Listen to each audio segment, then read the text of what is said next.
بسم اللہ الرحمن الرحیم۔ زمیں از تپ لرزہ آمد ستوہ، فرو کوفت بردامنش میخ کوہ۔ زمین یعنی زمین، از تپ لرزہ، یہ تپ ہے، وہاں پہ تپ کہتے ہیں بخار کو، لرزہ یعنی کپ کپاہٹ، آمد یعنی آیا آئی، ستوہ یعنی عاجز۔ زمیں از تپ لرزہ آمد ستوہ، زمین کپ کپاہٹ کی گرمی سے عاجز آ گئی۔ فرو کوفت، کوفتن مصدر ہوتا ہے ٹھوکنا، فرو کوفت مطلب کسی کے اندر ٹھوکنا، ٹھوک دیا۔ فرو کا معنی نیچے بھی ہوتا ہے۔ فرو کوفت بردامنش، اس کے دامن پر ٹھوک دیا۔ میخ کوہ، میخ کہتے ہیں کیل کو، اور کوہ کہتے ہیں پہاڑ کو۔ میخ کوہ پہاڑ کی کیل۔ فرو کوفت بردامنش میخ کوہ، اس کے کناروں پر یعنی زمین کے کناروں پر پہاڑ کی کیل ٹھوک دی۔ یعنی اللہ تعالیٰ نے زمین جب جو ہے پانی پر ہلنے لگی تو اس پر پہاڑ کی کیل ٹھوک دی۔ زمیں از تپ لرزہ آمد ستوہ، فرو کوفت بردامنش میخ کوہ۔ زمین لرزے کی گرمی سے عاجز آنے لگی تو اس کے کنارے پر پہاڑ کی کیل ٹھوک دی۔ دہد نطفہ را صورتیں چو پری، کہہ کر دست بر آب صورت گری۔ دہد دیتا ہے، دادن مصدر سے، نطفہ جرثومے کو جو ماں یا باپ کے پیٹ میں ہوتا ہے، مادہ منویہ۔ نطفہ را، نطفے کو، صورتیں ایک صورت، چوں پری، پری جیسی۔ کہ یہاں پہ استفہام کے طور پر ہے، کون؟ کردست اصل میں کردہ است، کیا ہے۔ کہ کردست کس نے کیا ہے، برآب صورت پانی پر، صورت گری یعنی چہرہ بنانا، نقش نگار بنانا، نقاشی۔ اور کہ کو اگر بیانیہ مانے کہ تو کردہ است کیا ہے یعنی اللہ نے فرمایا ہے، برآب پانی پر صورت گری، نقاشی فرمائی ہے۔ استفہامیہ بھی مان سکتے ہیں، میں استفہامیہ کے اعتبار سے ترجمہ کر رہا ہوں۔ دہد نطفہ را صورتیں چو پری، کہہ کر دست برآب صورت گری۔ نطفے کو پری جیسی صورت عطا فرماتا ہے، کون ہے جس نے پانی پر صورت گری کی ہو؟ یعنی سوائے اللہ کے کوئی بھی نہیں، وہ مصور حقیقی ہے کہ اس نے پانی پر جو ہے تصویر بنا دی، مراد انسان کو پیدا کیا پانی کے قطرے سے۔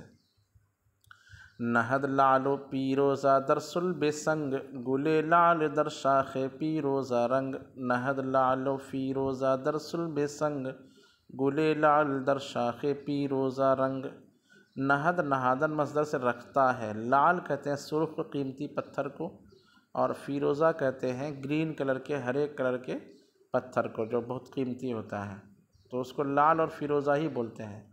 یہ کہاں ہوتا ہے؟ در صلب سنگ، پتھر کی پشت میں، یعنی پہاڑ کی جو چٹانیں ہوتی ہے اس کے اندر کہیں کہیں پر اس طرح کے قیمتی پتھر ملتے ہیں اس کو پھوڑنے پر۔ گلے لعل، سرخ رنگ کا پھول، در شاخ پیروزہ، فیروزہ یعنی جس کو ہم گرین کہتے ہیں، ہری ٹہنی میں، شاخ کا معنی ٹہنی، در کا معنی میں، پیروزہ رنگ مطلب ہرے رنگ کی، در شاخ پیروزہ رنگ، ہرے رنگ کی ٹہنی میں، تو معنی ہو جائے گا نہد لعل و فیروزہ در صلب سنگ، گلے لعل در شاخ پیروزہ رنگ۔ پتھر کے پشت میں لعل اور فیروزہ جیسے قیمتی پتھر رکھ دیتا ہے، ہرے رنگ کی شاخ میں لال رنگ کا پھول، یہ اللہ کی قدرت ہے۔ زابر افگند قطرۂ سوئے یم، ز صلبہ ورد نطفہ در شکم۔ زابر افگند، ز یعنی سے، ابر یعنی بادل، افگند یعنی ڈالتا ہے، افگندن مصدر ڈالنا، قطرہ ایک قطرہ، سوئے یم سمندر کی طرف، یم کا معنی ہوتا ہے فارسی زبان میں سمندر، سمندر کی طرف بادل سے ایک قطرہ ڈالتا ہے۔ ز صلب کہتے ہیں مرد کی پشت کو، جہاں پہ منی موجود رہتی ہے، صلب سے، مرد کی پشت سے، آورد لاتا ہے، نطفہ در شکم، ایک نطفہ، ایک بوند پانی کا، در شکم ماں کے پیٹ میں، شکم میں۔ پھر اس سے کیا بناتا ہے اور اس سے کیا بناتا ہے سماعت فرمائے۔ پہلے اس کا ترجمہ دیکھیے، کہتے ہیں ابرف گند قطرہ سوء یم ز صلبا ورد نطفہ در شکم، بادل سے ایک قطرہ سمندر کی طرف لاتا ہے، سمندر کی طرف ڈالتا ہے، پشت سے ایک نطفہ مادر شکم میں لاتا ہے۔ اب اس کی قدرت، ازاں قطرہ لولو لالا کند وزی صورت سرو بالا کند، ازاں قطرہ اس قطرے سے، یعنی جو سمندر سے بادل سے آسمان میں ٹپکا، اس قطرے سے لولو لالا چمکدار موتی، لولو یعنی موتی، لالا کا معنی چمکدار، کند یعنی کرتا ہے، پیدا کرتا ہے، وزی اور اس سے یعنی جو پشت سے ماں کے شکم میں جو پانی کا قطرہ ڈالا، اس سے صورت ایک ایسی صورت سرو بالا جو سرو قد ہوتی ہے، سرو بالا مطلب اونچائی میں سرو کی طرح، سرو ایک درخت کا نام ہے جس سے قد کو، کسی کے خوبصورت قد کو تشبیہ دیتے ہیں۔ سرو بالا اونچے سرو، اونچا سرو مراد یہاں پہ سرو قد والا، کند کرتا ہے، معنی ہو جائے گا ازاں قطرہ لولو لالا کند وزی صورت سرو بالا کند، اس قطرے سے چمکدار موتی پیدا کرتا ہے اور اس سے سرو قد کی جیسی ایک صورت پیدا کرتا ہے۔ پھر آگے فرمایا گیا، اللہ کی قدرت کا بیان ہے، فرماتے ہیں برو علم یک ذرہ پوشیدہ نیست کے پیدا و پنہا بنزدش یکیست، برو یعنی اس پر، یعنی اللہ کی ذات پر، یک علم یک ذرہ، ایک ذرے کا علم، پوشیدہ نیست پوشیدہ نہیں ہے، کہ اس لیے کہ پیدا یعنی جو ظاہر ہے، وہ پنہا اور جو چھپا ہوا ہے جو باطن ہے، بنزدش اس کے نزدیک، یکیست ایک ہے۔ برو علم یک ذرہ پوشیدہ نیست کے پیدا و پنہا بنزدش یکیست، اس پر ایک ذرے کا علم پوشیدہ نہیں ہے، اس لیے کہ ظاہر و باطن اس کے نزدیک برابر ہے، ایک ہے۔ مہیا کنے روزی مارو مور وگر چند بے دست و پا اندو زور، مہیا کن تیاری کرنے والا، انتظام کرنے والا، روزی مار کا معنی ہوتا ہے سانپ اور مور کا معنی ہوتا ہے چیٹی، روزی مارو مور کا معنی ہوگا چیٹی اور سانپ کی روزی، سانپ اور چیٹی کی روزی، وگر چند اگرچہ ہیں، وگرچہ اند اصل میں ہے، یہ چند جو ہے چہ اند ہے، اگرچہ ہیں، بے دست بغیر ہاتھ کے، و پا اور بغیر پیر کے، و زور اور بغیر زور کے، یعنی اگرچہ یہ سب کو، جیسے سانپ ہے تو اس کو ہاتھ پیر نہیں ہے اور چیٹی ہے تو اس کو طاقت نہیں ہے، اس کے باوجود، ہاتھ پیر نہ ہونے کے باوجود اللہ تعالیٰ نے سانپ کے لیے بھی روزی کا انتظام فرما دیا ہے، اور چیٹی جو کمزور جیسی مخلوق ہے اس کے لیے بھی اللہ تعالیٰ نے روزی کا انتظام فرمایا ہے۔ کہتے ہیں مہیا کنے روزی مارو مور وگر چند بے دست و پا اندو زور، سانپ اور چیونٹی کی روزی مہیا فرمانے والا ہے، اگرچہ یہ دونوں بغیر ہاتھ کے، بغیر پاؤں کے اور بغیر طاقت کے ہیں۔ بامرش وجود از عدم نقش بست کہ دانت جزء کردن از نیست ہست، بامرش اس کے حکم سے، یعنی اللہ کے حکم سے، وجود نے، از عدم سے، نقش بست صورت باندھا یعنی ظاہر ہوا، کہ داند کون جانتا ہے، جزء اس کے سوا، کردن کرنا، از نیست سے، ہست بامرش وجود از عدم نقش بست کہ دانت جزء کردن از نیست ہست،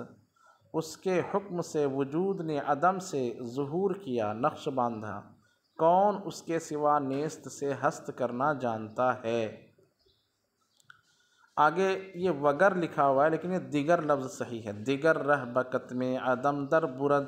وزا جا بصحرائے محشر برد، یہ بھی برد ہی ہے، دونوں برد ہے، بردن مصدر سے فعل مضارع برد آتا ہے، برد نہیں آتا ہے جہاں تک میرے علم میں ہے۔ دیگر یعنی دوسری مرتبہ، پھر جس کا ہم ترجمہ کر سکتے ہیں، پھر رہ بکتم عدم، عدم کے چھپے ہوئے راستے میں، رہ دیگر رہ، بلکہ دیگر رہ کا معنی پورا ہو جائے گا دوسری مرتبہ، دیگر رہ دوبارہ دوسری مرتبہ، بکتم عدم، عدم کے پردے میں، کتم کہتے ہیں چھپنے چھپانے کی چیز کو، یہاں مراد کریں گے پردہ کہ اس سے بھی چھپایا جاتا ہے، بکتم عدم، عدم کے پردے میں، در برد لے جاتا ہے۔ یہ جیسے کسی چیز کے نیچے، کسی درخت کے نیچے، کسی گھر کے نیچے لے جانے کے لیے در کا استعمال کیا جائے گا، جس میں تحت معنی ہوگا در کا، یہ صلہ فعل کے طور پر استعمال ہوگا، اور زائد معنی تو بھی کوئی حرج نہیں، بردن مصدر سے برد معنی ہو جائے گا، لے جاتا ہے، لیکن یہ کتم عدم کی مناسبت سے اور وزن شعر کو برقرار رکھنے کے لیے در کا استعمال کیا گیا۔ وزا جا، اور اس جگہ سے، یعنی عدم کے راستے میں لے جاتا ہے، مراد یہاں پہ عالم برزخ میں لے جاتا ہے، وزا جا، اور وہاں سے صحرائے محشر، محشر کے میدان میں برد لے جاتا ہے۔ دیگر رہ بکتم عدم در برد، وزا جا بصحرائے محشر برد، دوسری مرتبہ عدم کے چھپے ہوئے راستے میں لے جاتا ہے اور اس جگہ سے میدان محشر میں لے جاتا ہے، جہاں متفق بر الہیتش فروماند در کنہ ماہیتش، جہان یعنی دنیا، یہ جستن مصدر سے، جس کا معنی ہوتا ہے ڈھونڈنا، متفق ہے بر الہیتش، اس کے خدا ہونے پر، اس کے معبود ہونے پر، فروماند عاجز ہے، فروماند عاجز ہے، در کنہ ماہیتش، اس کی حقیقت کی، اس کی ماہیت کی باریکی میں، کنہ کا معنی بھی جو حقیقتی ہوتا ہے، یہاں مراد ہے کنہ ماہیتش، اس کی ماہیت کی حقیقت سے عاجز ہے، یا اس کی ماہیت کی حقیقت میں عاجز ہے، جہاں متفق بر الہیتش فروماند در کنہ ماہیتش، دنیا اس کے معبود ہونے پر متفق ہے، اس کی ماہیت کی حقیقت اور گہرائی سے عاجز ہے، بشر ما ورائے جلالش نیافت، بصر منتہائے جمالش نیافت، بشر یعنی انسان، ما ورائے جلالش، اس کے جلال کی انتہا، اس کے جلال کے ماورا کو مراد یہاں پہ جلال کی انتہا کو، انسان نے اس کے جلال کے ما سوا کو نہیں پایا، بصر منتہائے جمالش نیافت، نگاہوں نے اس کی خوبصورتی کی انتہا نہیں پائی، نہ بر اوج ذاتش پرد مرغ وہم، نہ در ذیل وصفش رسد دست فہم، نہ بر اوج ذاتش، نہ یعنی نہ، بر اوج ذاتش، اوج کا معنی بلندی، ذات کا معنی ذات، ذاتش اس کی ذات، اوج ذاتش اس کی ذات کی بلندی، بر کا معنی پر، بر اوج ذاتش اس کی ذات کی بلندی پر، پرد اڑتا ہے یا مراد اڑ سکے گا، مرغ وہم، وہم کا پرندہ، نہ در ذیل وصفش، نہ کا معنی نہ، در معنی میں، ذیل کا معنی نیچے گہرائی، وصفش اس کی صفت، نہ در ذیل وصفش، نہ اس کی صفت کی گہرائی میں رسد پہنچ سکتا ہے، دست فہم سمجھ کا ہاتھ، مراد یہ ہے کہ اللہ تبارک و تعالیٰ کو عقل جو ہے پورے طور پر نہیں عقل نہیں سمجھ سکتی، عقل اس کا احاطہ نہیں کر سکتی، اس کی بلندی کو وہم کا پرندہ بھی نہیں سمجھ سکتا، نہ بر اوج ذاتش پرد مرغ وہم، نہ در ذیل وصفش رسد دست فہم، اس کی ذات کی بلندی پر وہم کا پرندہ نہیں اڑ سکتا، اس کی صفات کی گہرائی میں فہم کا ہاتھ نہیں پہنچ سکتا، نہ تو انسان اس کی ذات سے کما حق واقفیت حاصل کر سکتا ہے اور نہ اس کی صفات کی گہرائی کو پہچان سکتا ہے۔ دری ورتا کشتی فروشد ہزار کے پیدا نشد تخت اے بر کنار، دری ورتا اس بھور میں، در ای اس میں، ورتا کا معنی ہوتا ہے بھور، دری ورتا اس بھور میں، کشتی یعنی کشتی، فروشد نیچے ہو گئی، ہزار ہزاروں مراد ڈوب گئی، کہ پیدا نشد کہ پیدا نہ ہوا، ظاہر نہ ہوا، تختہ ایک بھی تختہ، بر کنار کنارے پر، مراد معرفت خداوندی کے سمندر میں لوگ ایسے ڈوب جاتے ہیں کہ اس کا ایک جز بھی باہر نظر نہیں آتا جب ڈوبنے والے اس میں ڈوبتے ہیں تو،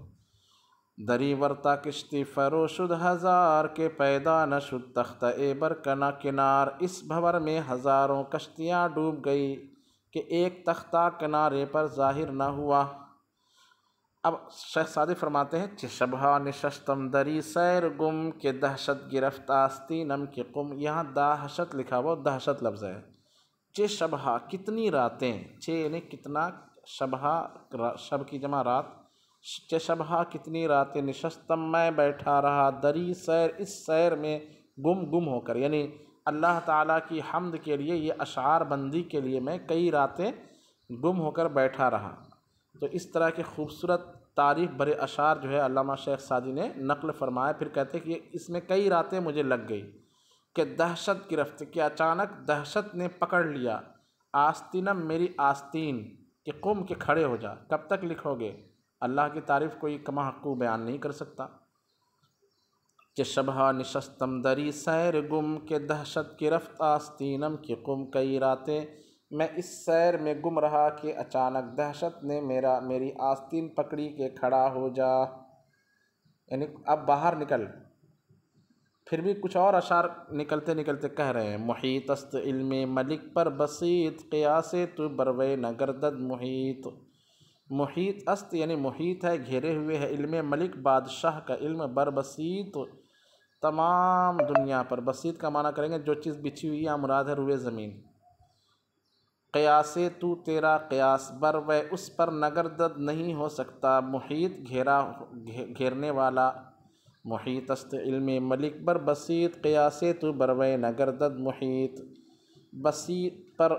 دنیا پر، ملک یعنی بادشاہ کا علم محیط ہے، تیرا قیاس اس پر محیط نہیں ہو سکتا۔